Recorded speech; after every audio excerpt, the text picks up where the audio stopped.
احمد يا اسطى، بقول لك ايه، ما تيجي تطلع معانا النهارده؟ معلش والله انا تعبان النهارده مش قادر خالص.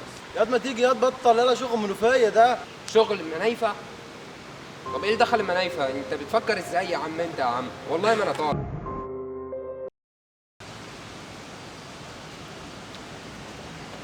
ايوه انا منوفي.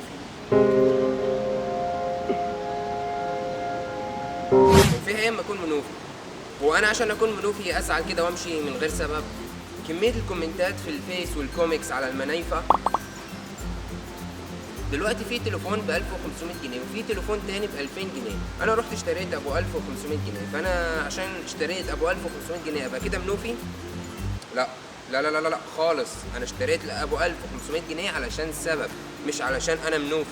ممكن ما كانش معايا فلوس، او ممكن ده عجبني والغالي ما استريحتش ليه، او عن تجربه من واحد صاحبي ونصحني اني اشتري الرخيص احسن من الغالي، او بس المهم دلوقتي انا اشتريت تليفون ابو 1500 جنيه علشان انا عجبني، مش علشان انا منوفي خالص. دلوقتي في مثل انتشر عندنا في المنوفية اسمه المنوفي لا يلوفي ولو أكلته لحم الكتوفي، وده معناه إنك ما تأمنش المنوفي وحتى لو أكلته أحسن حاجة وهي لحم الأكتاف. المثل ده حصل بعد قصة حصلت لواحد عايز يشهد زور في المحكمة، فراح طلب من واحد منوفي وقال له عايزك تشهد زور في المحكمة، فبدأ يأكله ويديله فلوس ويظبطه. بعديها يوم المحكمة الراجل المنوفي راح شهد بالحق، فراجل تاني قال المنوفي لا يلوفي ولو أكلته لحم الكتوفي. انت لو لاحظت في المثل ده هتلاقي ان ده اصلا مدح في المنايفة، مش زي ما انت فاهم خالص. دلوقتي في ناس بتقول المنوفية وحشة علشان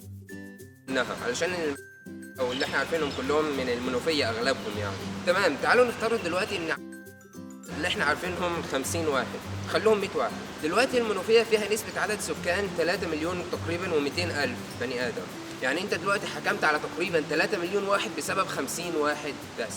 يعني انت دلوقتي حكمت على 0.0001% بسبب 50 واحد بس حكم على 3 مليون واحد. دلوقتي في مثل تاني طلع على شرقية بيقولوا في ان الشرقية عزمت القطر، ودي قصة حصلت كده.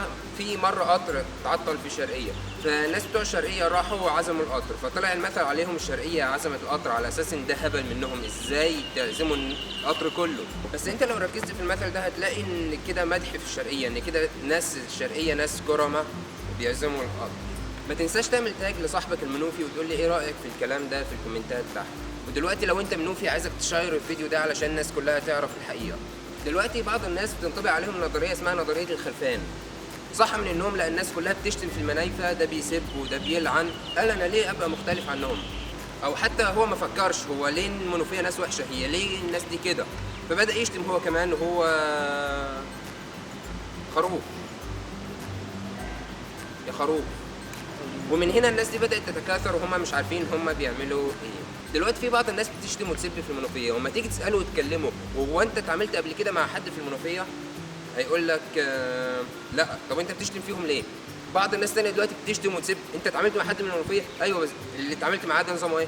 لا هو حلو وراجل محترم جدا، بس بقيه الناس يعني انت اتعاملت مع واحد بس وهو محترم جدا وبتقول على الناس تانية كده، طب انت ازاي بتجيب دي مع دي؟ وده كان رايي انا في الموضوع ده. ما تنساش تقول لي رايك انت ايه في الكومنتات تحت. سلام. ما تنساش هتلاقي رابط اليوتيوب في اول كومنت تحت، تدخل تعمل سبسكرايب علشان تشوف الفيديوهات اللي جايه ان شاء الله. سلام.